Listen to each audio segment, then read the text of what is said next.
Thanks for helping us out. Good afternoon to everyone. Thank you for joining me for today's COVID-19 weekly update. We have some important news to share today. I'm pleased to be joined by Dr. Romero, our Secretary of Health, as well as Secretary Key is here from Education, who will be here and answer any questions related to education.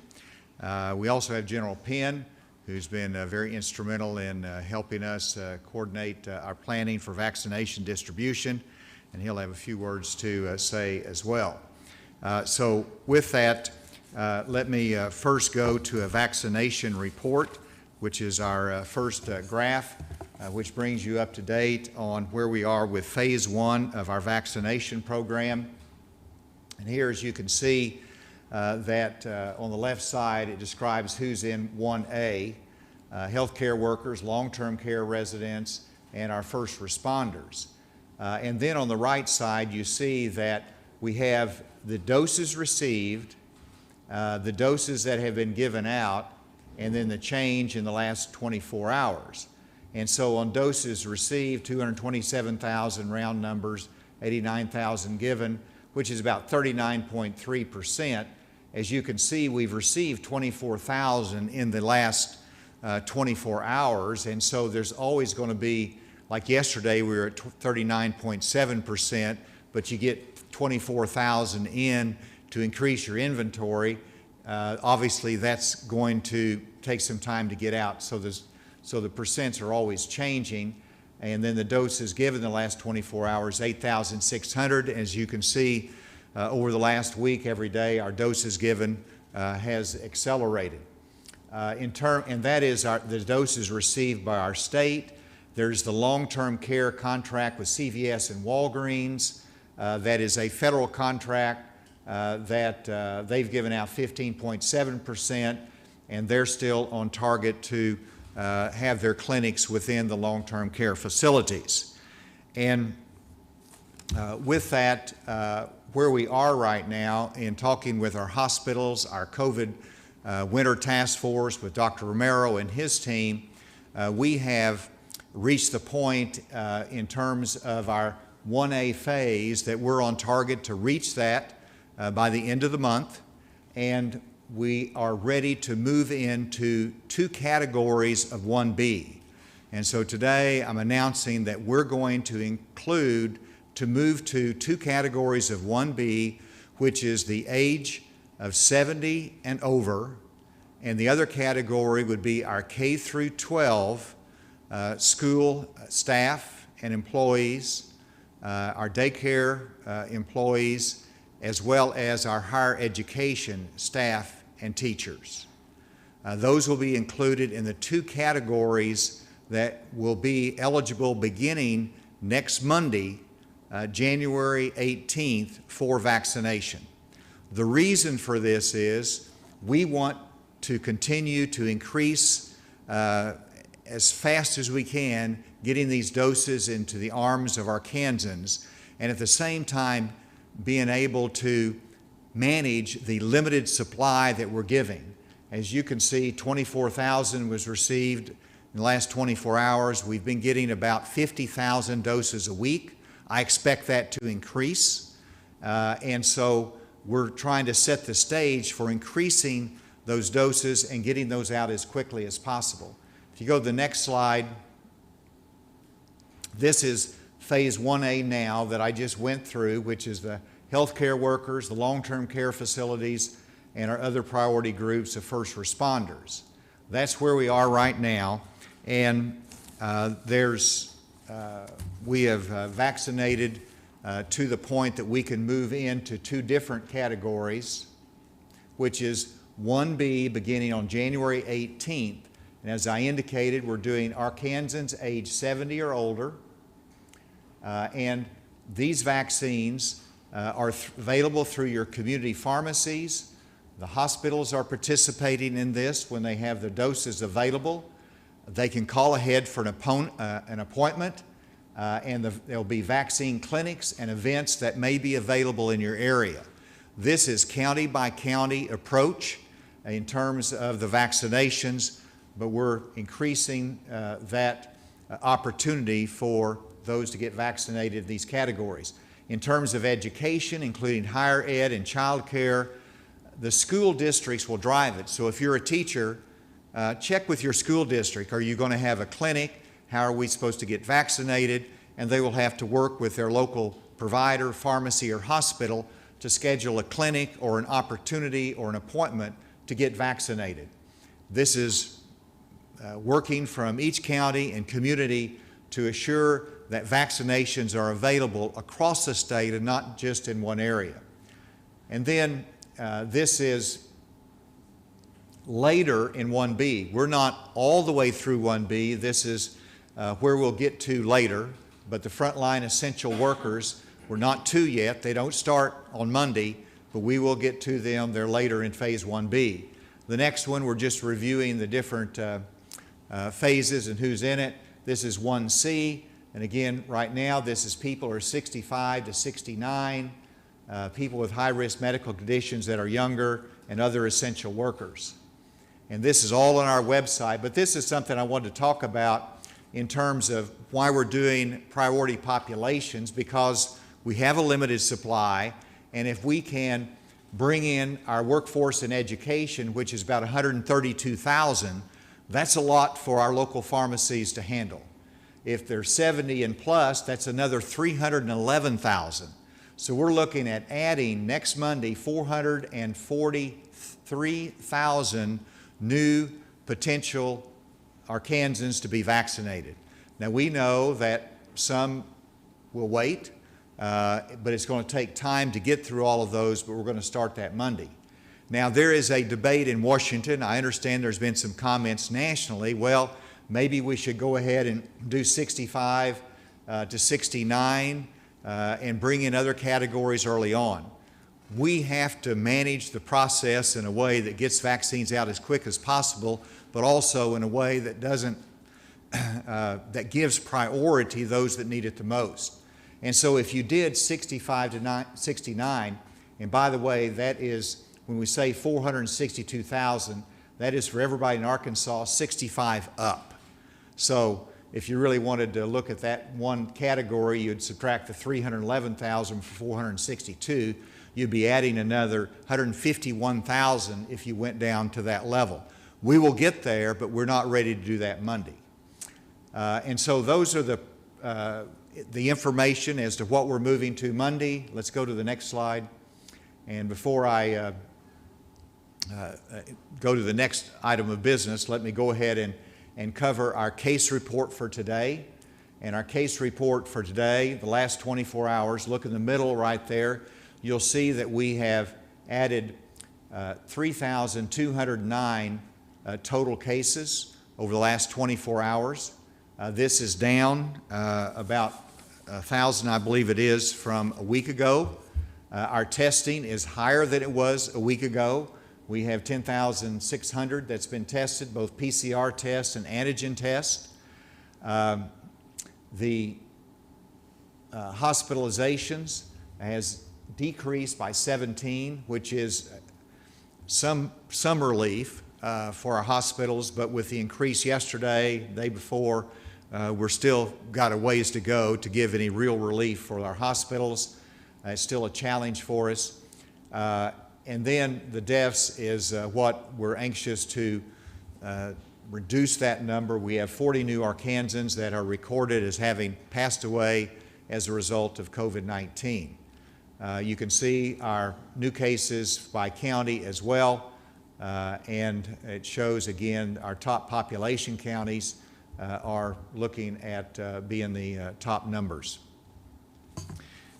With that, I want to say a couple more things about our vaccination plans.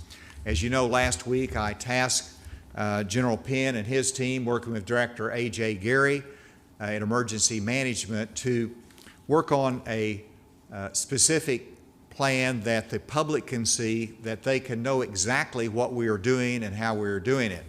And I gave them a deadline of January 15th. They are on target to have this plan developed that will go on our website, and this is a draft of it that they're continuing to work on.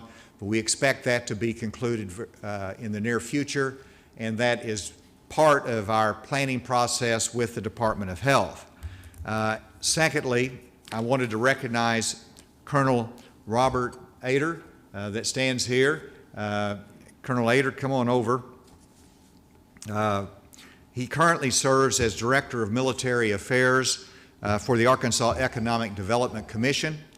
He's retired as the commander of the 189th Airlift Wing of the Arkansas Air National Guard, and as commander he was responsible for the wing's 14 subordinate units, thousands of members, annual operating budget of $70 million. I have asked him, and with Dr. Romero's agreement, that he will come in as the program manager for the state's COVID-19 vaccine deployment. Colonel Ader will serve as a project manager for our vaccine distribution. And so his responsibility will be to implement with our professionals at the Department of Health the plan that is being, that it will be released by January 15th. And he will manage the logistics related to the vaccine distribution and liaison to other state agencies to assist with the information sharing and data collection. Let me emphasize, the Department of Health has the lead in our emergency response, and they will continue to do. But this is a whole of state government effort. And whenever we need the logistics support, the technical support, the planning capabilities of the military, we're utilizing them. And we're delighted that Colonel Ader is able to take on that responsibility. Colonel, if you would give a greeting, and then General Penn, if you would come up and give an update on the development of that plan. Thank you, sir. Well, first off, let me say that I am humbled beyond words that the governor would trust me to do this for the state of Arkansas. I will tell you that every Arkansan should be extremely proud of the efforts that the Department of Health has done, and what they've done is nothing less than miraculous. And the problem that we're seeing is that as we go into the different phases and we expand the vaccination program, one of the things we're going to have to work on is capacity. And so we're using an all-state government approach to how we go about doing that.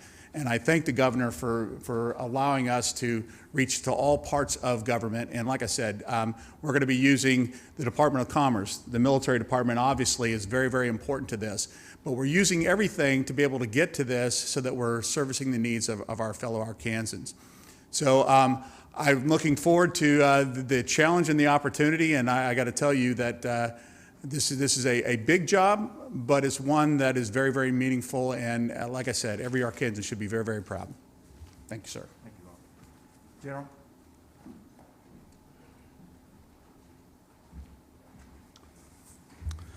Thank you, Governor. The Department of the Military has had the distinct privilege over the last week to work in support of and with Dr. Romero and his team at the Department of Health, as well as Director A.J. Gary with the Division of Emergency Management, to put together the plan that we'll soon be posting out on the website. As we were looking at what needed to be done in large, broad terms, we realized that to make this an efficient process, that we needed to increase the capacity for giving vaccine across the state.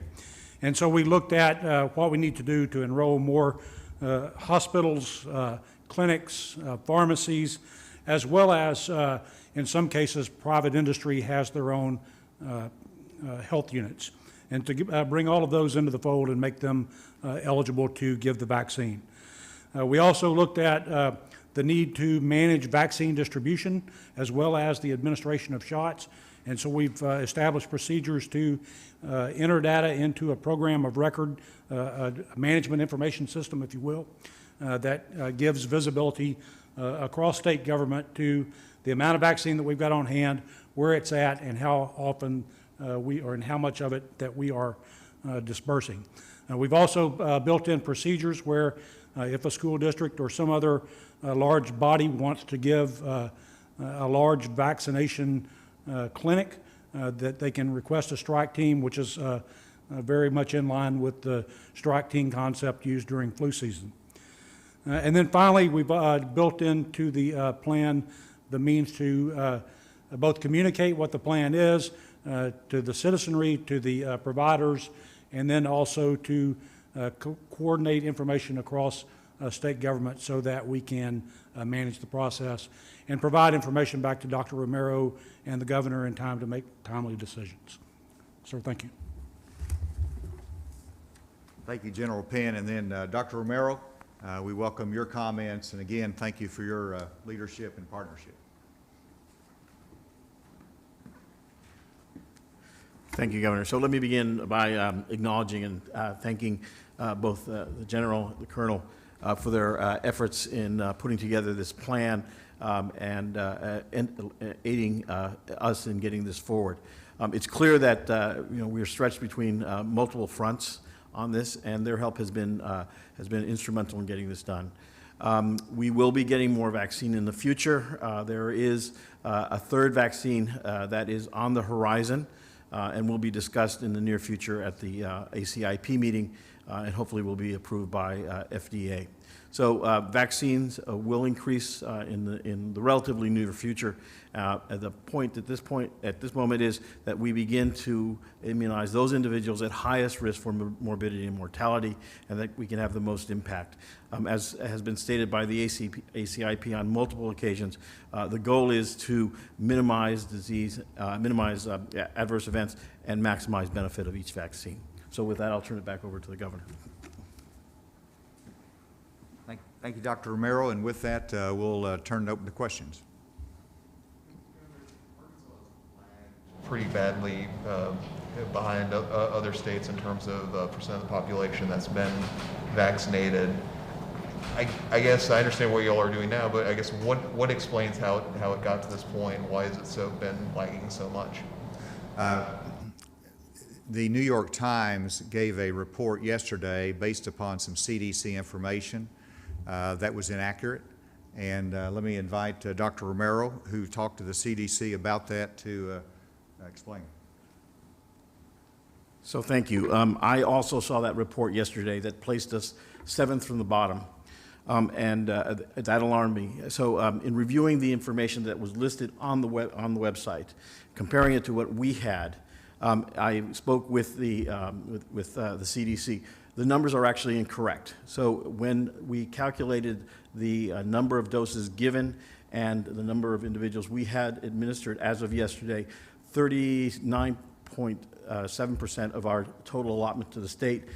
We had that when we calculated where we would fall in that column, we are 14th from the top.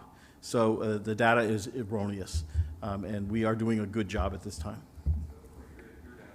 What's the percentage of the population that's been vaccinated? As of yesterday, it was 2.7. As of today, it is 3%. Thank you, Dr. Romero. Yes. So by January 18th, there will not be, will there be available vaccine? Because we will still be vaccinating people in healthcare facilities and nursing homes. I don't know what percentage of the nursing home population has been covered or the percentage of the healthcare population, it has been covered. And will there be vaccine on January the 18th for people in those other categories? There will be. There will not be 380,000 doses ready to give out on Monday. But whenever I talk to, whether it's Baptist or whether it is St. Bernard's, they have vaccinated the largest percent of those healthcare workers that wanted to be vaccinated, and they have doses there, and they're ready to move on to the next priority. And so they have doses, they're ready to move on. Is it enough to cover 400,000? No. But is it enough to start vaccinating in the two categories that we mentioned? The answer is yes. And that same thing can be said for many pharmacies that are out there.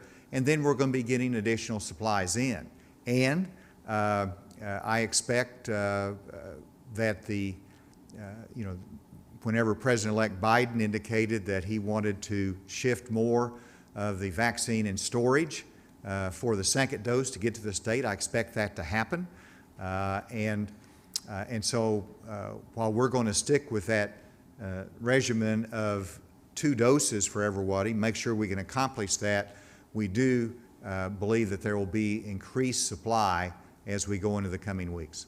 So does that mean if you're a hospital worker and you have said no, thank you, then the hospital can go ahead and say, well, we're going to offer this dose to someone else if Yes. you're not interested? That's exactly right.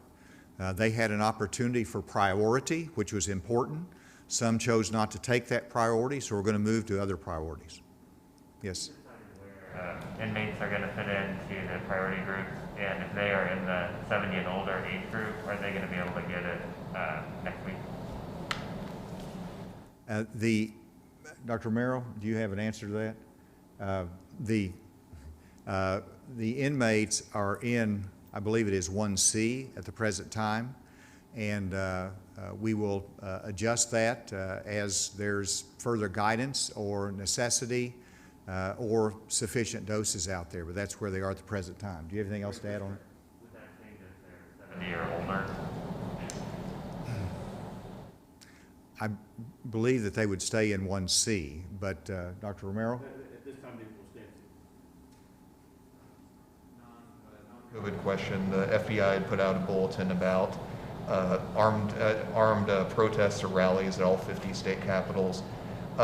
Want to see what kind of communication have you had from the FBI or Homeland Security about the threat level here? What kind of response are you taking here, and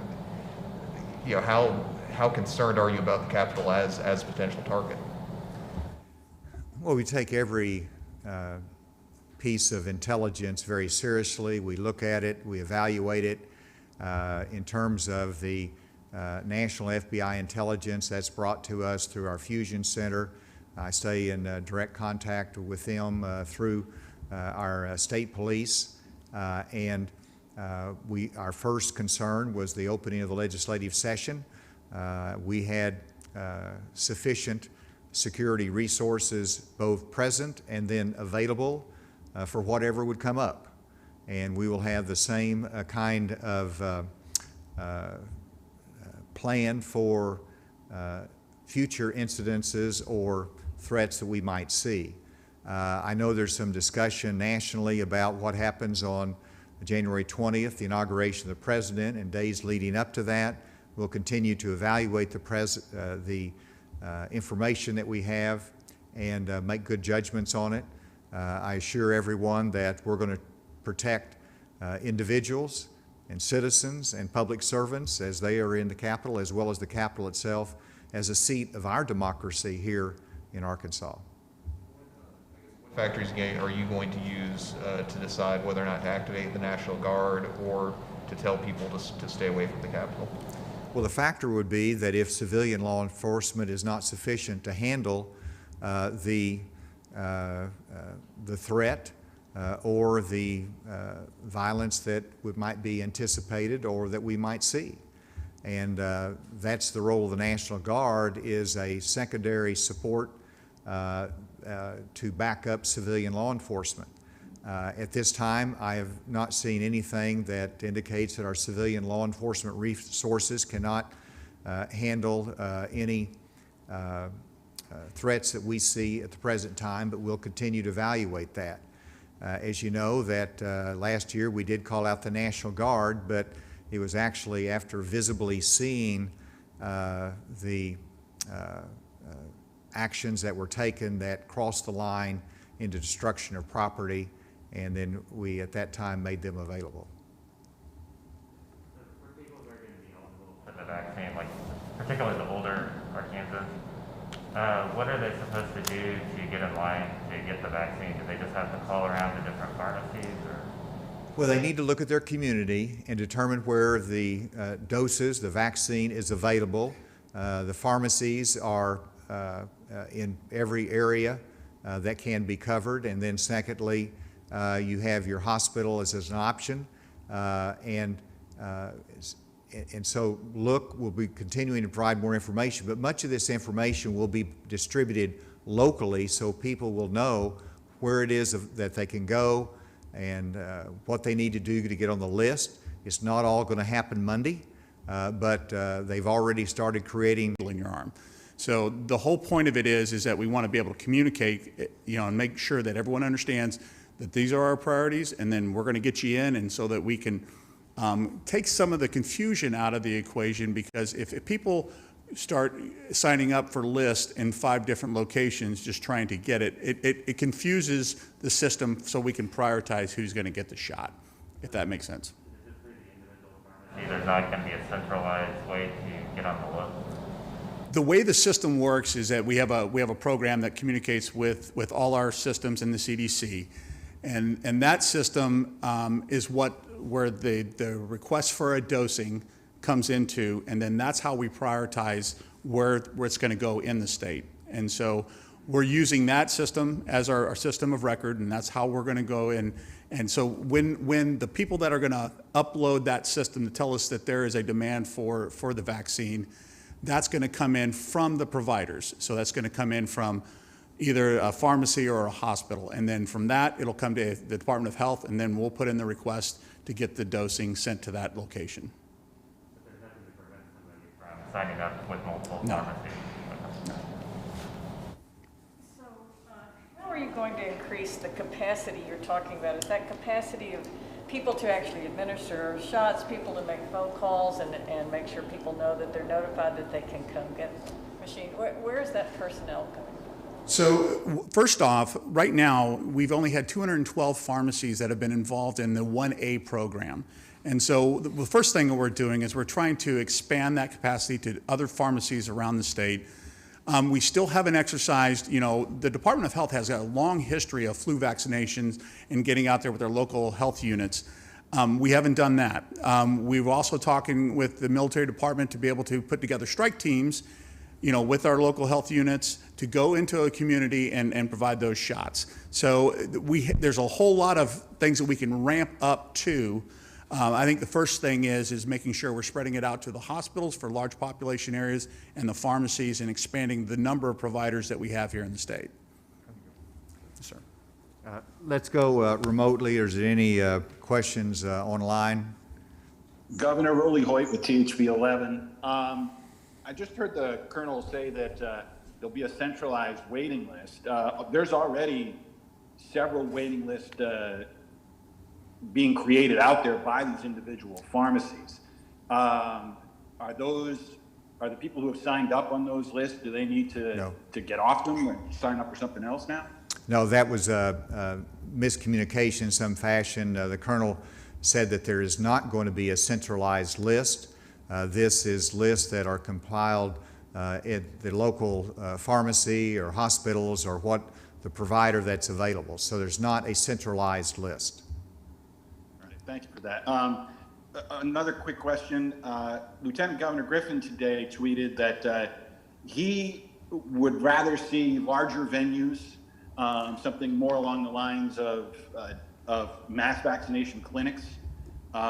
It doesn't appear in this plan right now like you're going in that direction. Why is that? Well, that's, as General indicated, the mass distribution option is still as part of the plans. And so that absolutely can be done, but it's not, it would not be good to have War Memorial Stadium for a mass distribution center when you only got 50, a limited number of supply of doses. So you have to organize this in a way that makes sense, and this is, and there will be opportunities for more mass clinics whenever we have the supply and when it makes sense. Now, for example, some of the school districts have over 1,000 teachers. Well, that's a pretty much of a mass distribution effort whenever we get to that particular school district. Whenever you get to some employers, which is down the road, you're going to have a large number of employees that will be vaccinated, and that's going to have to be in that type of a mass clinic. So all of this is part of the plan, and that is one option that's there. But it is important that our pharmacies, which are in every community, and our community health clinics, Our Department of Health, which historically has done mass clinics for flu vaccinations, they will continue to use that capability in the future. Governor, this is David Ramsey with the Arkansas Nonprofit News Network. While we await the vaccine, the National Academy of Medicine and 9 other national organizations last month issued a call for states to establish statewide crisis standards of care plans for the pandemic. And my understanding is that I think more than 30 states do have a crisis standard of care plan in place, basically something that would establish protocols for how to allocate scarce resources if the capacity situation does reach a kind of crisis point, and to kind of have a plan for that statewide. My understanding is that's kind of in development in Arkansas. I guess, could you just speak to where things stand, if there is going to be a plan released, and whether something like developing a crisis standard of care would help manage the pandemic right now? Dr. Romero, would you address that? So we hope we never have to activate a crisis standard of care. That would indicate that we have reached the limit of our capacity of caring for patients, both in the hospital and on ventilators. So that standard of care, that document, is in the process of development. It's in the near completion state. We hope to have a final review of this within the health department and contributing authors, and then we'll pass it to the governor for his review, but it should be coming shortly. Next question. Hi, Governor. This is Rachel Herzog with the Arkansas Democrat-Gazette. I wanted to go back to the topic of the FBI warning of attacks on state capitals. Do you think that Arkansas is less likely to see any kind of riot, not having been a swing state in this past election? Or is there any other kind of insight you can give us based on your background in Homeland Security? Thank you, Rachel, and the answer is less likely. If you look at where we are in Arkansas, the information we have, and we have a long history because mine goes back into the 80s, in which we had neo-Nazi groups, and we had a white supremacist group in Arkansas. We had posse comitatus here, and so I don't want to diminish the fact that there's work to be done here in this state. But in terms of challenging state authority or coming in and protesting what's happening in Washington, I did not see that as you've seen in many other capitals, so I'm hopeful that it's less likely to happen here. I have more confidence both in our law enforcement capacity but also in our citizens. So I'm hopeful of that being the case, and of course everybody has the right to protest. You don't want to diminish that, but in terms of violent acts or other destruction of property, I expect that to be less likely here, and I hope that's the case. But we will be prepared in the event those circumstances change. Next question. Hey, Governor, this is Josh White with KEIT. I want to ask a quick question off of COVID. In your State of the State address this morning, you had mentioned the hate crime bill that you were hoping to pass. It didn't seem like you got lukewarm response from applause. What is your gut feeling on that, and how the General Assembly will tackle that issue? Well, I thought it was well received as important information, as something that they are thoughtfully considering, and I expect that to proceed in the normal fashion of debate and listening to constituents and our community. So I was encouraged and not discouraged by it.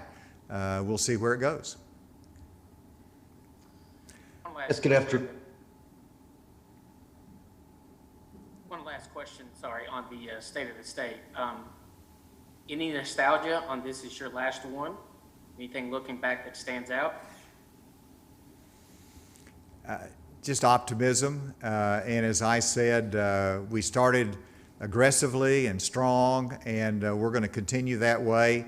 And I was referencing this being my last regular session, but it's not my last session of the legislature, not my last State of the State address. And so it's sort of hard to be nostalgic whenever you got a lot of work to do, particularly during a pandemic.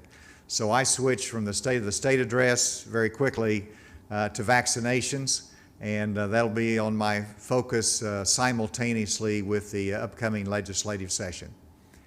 Just one, did I hear one more remotely, then we'll come back to the table? Yes, good afternoon. It's Brett Rains with 4029 News. Back to the rollout for the first group of Phase 1B. For our larger school districts, a little more specificity. What are we advising, like teachers with these school districts? Should they contact their pharmacies, or should the school districts wait for a little more information from the state to try and organize like a mass flu clinic, for lack of a better term? A great question. And first of all, the teachers should first contact their principals and superintendents and say, what's our options, what's our plan? And the superintendent, the leadership of the school should be contacting their healthcare providers and trying to determine what's the time frame that that particular provider, whether it's a hospital or a pharmacy, will have sufficient doses to go into the school and do a clinic and vaccinate them.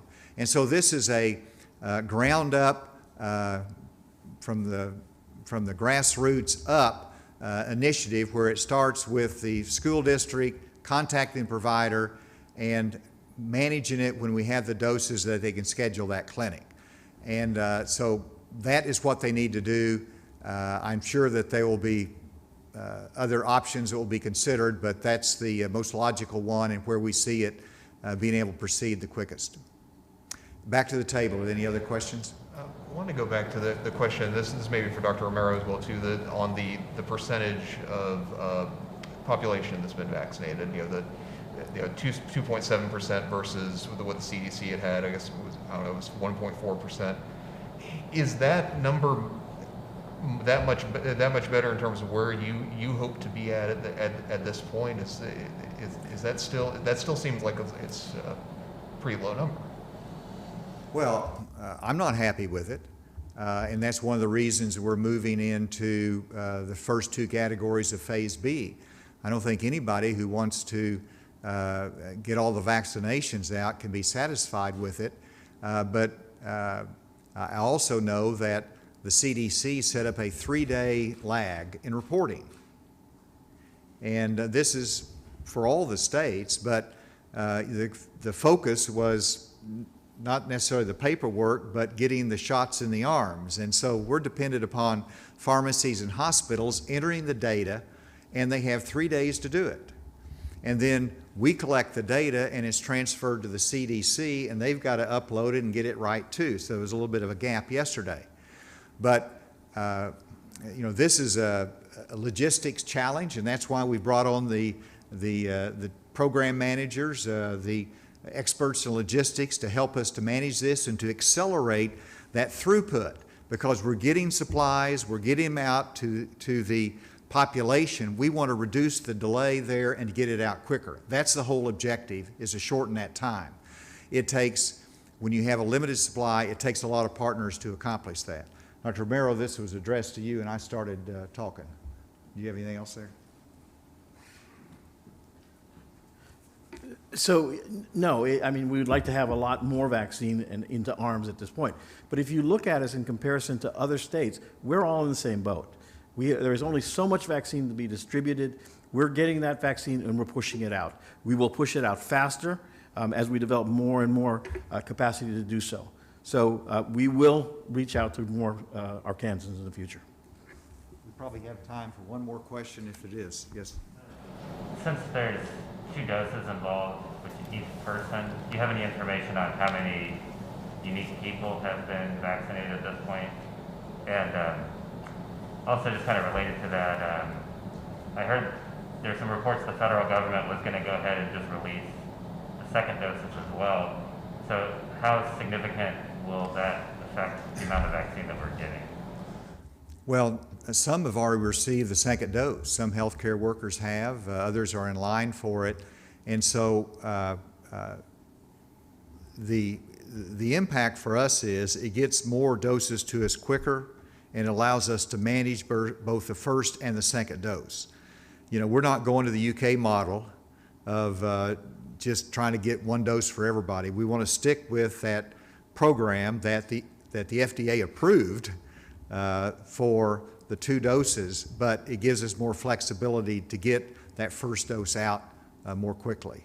Dr. Romero, on the unique.